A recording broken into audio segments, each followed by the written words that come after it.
Common Sense Livestock Feeding by Michael J. Marin, Chapter 1, Feeding Cows and Ewes During the Year. The importance of cow and ewe body condition. We often talk about ewes or cows that are overly thin or excessively fat. However, many times our thoughts on that subject stops right there rather than considering the consequences of body condition on production and income. The information written is specifically about beef cows, however, it certainly can be applied to ewes. There are three main consequences of allowing your cows to get too thin. Number one, their calves will grow more slowly than those from cows kept in moderate condition. Number two, a lower percentage of thin cows become pregnant during the breeding season. And number three, those thin cows that do become pregnant during the breeding season conceive later than cows in moderate condition. It's pretty easy to see that these factors that the bottom line for the producer, less calves and lighter weaning weights, which equals a reduced income when they are sold. One of the keys to keeping your cows in moderate condition is some system or guideline for evaluating the condition of the animals. Your definition of good condition and mine might be very different. For instance, my condition I feel is just about right, while my wife thinks I'm getting a little fleshy. The system that you use to judge your cows or ewes should be based on a specific set of criteria and should be used uniformly throughout the whole herd. One system used is the Nebraska system, which rates cows from 1 to 9. As we see here, 1 to 3 are thin cows, 4 to 7 are optimum cows, and 8 or 9 are very fat cows. It's important to recognize that your herd will probably have cows in several different categories, although unless cows are kept on irrigated pastures or come home dry, not too many fat cows will be counted. Some thought should be given to feeding the cows falling into the thin category, different than those in the moderate group.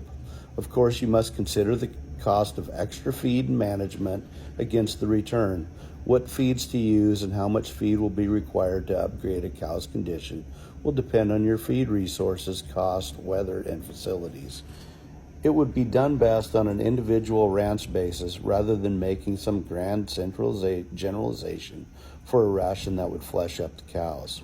One point is important. It is much easier to put flesh on a cow or ewe when she is dry rather than when she is nursing. The table below shows very concisely the difference in production from cows in moderate condition versus thin cows.